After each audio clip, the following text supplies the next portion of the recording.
Hi, and welcome to the beginners section, lesson 1 on GuitarOD.com. Today's lesson is going to be pretty short, and I'm only going to ask you to learn and remember 4 things, 4 very simple things. But before we get on to the lesson, I want to show you a few different guitars, because at this point you've probably decided to play the guitar, hence you're looking at lessons, and you've probably already got a guitar. If you've not got one, this lesson's really not going to help you very much, but you really need an instrument to start playing. And a good place to start, if you've got a low budget, is one of these, which is a classical guitar. And this cost about £30. I think I got this one off eBay. And it's not the best guitar in the world, but it sounds okay. It plays okay. So a classical guitar can be identified by the fact that it has nylon strings, plastic strings on the top 3 strings, and then metal strings on the lower 3 strings. Now, the different parts of all the guitars are called the same thing. This is the body, this is the neck, and this is the head, kind of like a person. Body, neck, and head. Obviously, my neck's not quite this long, but it's a neck nonetheless. So that's a classical guitar. There's a sound hole in the front. This is a hollow guitar, so the sound is made by the wood vibrating, and that's where the tone comes from. One of the mistakes that most guys make with classical guitars, especially cheap ones, is they think, oh, I'll put steel strings on it and it'll sound really cool. And it won't. Not only will it not sound really cool, but you'll probably snap it in half, because these guitars are not designed to have metal strings on. Put metal strings on this and literally it will bow like a bow and arrow and perhaps snap in half. I worked in a music store for more than 10 years and I've seen my fair share of classical guitars in pieces because people put electric or acoustic guitar strings on them. So if you've got one of these, leave the strings on that are on, unless they're really old, and then you can change them and put new classical strings on, but don't put metal strings on. So that's a classical guitar. If you've got one of these, you can do everything in the beginner's section, no problem. Okay, moving on. The next kind of guitar I want to show you is an acoustic guitar. This is very similar to the classical, but slightly larger. So this is the acoustic guitar, and you can see here that it's got more of a figure 8 kind of shape. It's a little bit bigger. This is called a dreadnought size, and this also has a body, a neck, and a head in the same way that the classical does. It also has a sound hole, because this is another hollow guitar, so the sound comes from the hollowness, if you will. The wood moves.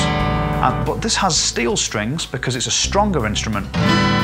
The bracing inside the body is a lot stronger, and the neck has something called a truss rod, which is like a metal spine, runs the length of the neck and strengthens and reinforces the neck so that you can have heavier gauge strings on here. So this one is great to have steel strings on, but not the classical. Okay, and this is fine if you're a beginner as well. There's nothing wrong with this guitar. You can play everything in the beginner section with this kind of guitar also.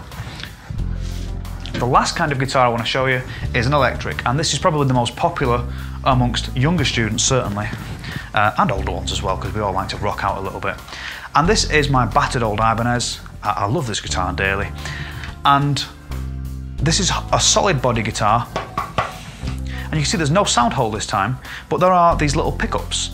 And what happens is, without getting too technical, the strings vibrate over the magnet which is in the pickups, and then that is transformed into the electrical signal that comes out of the other end and goes into the amplifier. Now at the moment there's nothing plugged in, so it gets this kind of sound, which is very quiet, but it's enough to practice on if you're in your room or if you're trying to work through some of the things in the lessons. When you plug it into an amplifier, it's going to sound very different, and we're going to do that in the coming lessons, and you'll be able to rock out a little bit. So that's the idea. 3 different types of guitars: classical, acoustic, and electric. All of them have the same things: body, neck, and head. And all of them are absolutely fine for learning on and being a beginner on. There's no problem with that at all. Everything in the beginner's section you can do with either one of those 3 guitars. Now, for being clear, I'm going to use my acoustic to show you the next bit, because I think it makes a bit more sense on an acoustic. So if I pick up this, these are the 4 things that I'm going to ask you to remember. The first one of those 4 things is your fingers. You know that you have fingers because clearly you pick things up with them, but we're going to number them so that we can reference them. So if I tell you to use your first finger, you might not know which one that is right now. That's going to be your index finger, your pointing finger, okay? And your little finger is going to be your 4th finger. So we'd number the fingers 1, 2, 3, and 4. That's how we'd do it. If I want you to use your thumb, that'll be written down as T.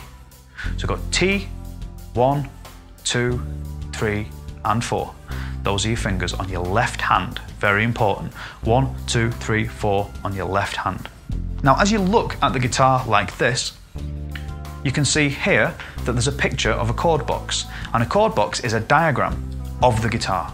Okay, so it's a picture of these first 3 spaces here, and these spaces are called frets. The little metal rung is the first fret, and this gap between here and the little metal rung is what's usually referred to as the first fret. Anywhere in there counts as the first fret, but you always try and get as close to that first fret as you can. That's the way forward. So that's the first fret, this is then for the second fret, and this one is the third fret. The strings, you can see there's 6 of them, and as they go from the thick one to the thin one, you can see them move across the neck. Now on the diagram over here, the thickest string on here is on the left, so it is on the diagram. It's exactly the same, it's just like a picture of those first 3 frets over there. Now, in order to read a chord box, it's always good if you've named your fingers so you know which fingers you're going to use. We've numbered the frets, 1, 2 and 3. We're now going to number the strings. Now the strings number from thin to thick, 1, 2, 3, 4, 5, 6. And they label from thick to thin, E, A, D, G, B, E. And you can remember this little rhyme, elephants and donkeys grow big ears. E, A, D, G, B, E. Elephants and donkeys grow big ears. So just recapping over those pieces of information, we've got the finger numbers, 1, 2, 3, 4, and T if we need to use it. We've got the string numbers, 1, 2, 3, 4, 5, 6. We've got the string names, E, A, D, G, B, E, or elephants and donkeys grow big ears. And we've got the fret numbers, which are 1, 2, 3.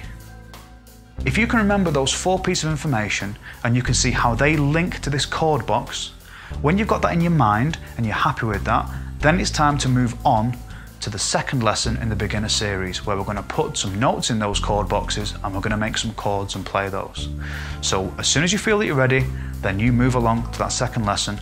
If you're not ready or you get confused at any point, please come back to this lesson and go over the last half of it where we go through what the different names and numbers are. So see you in lesson 2. Take it easy.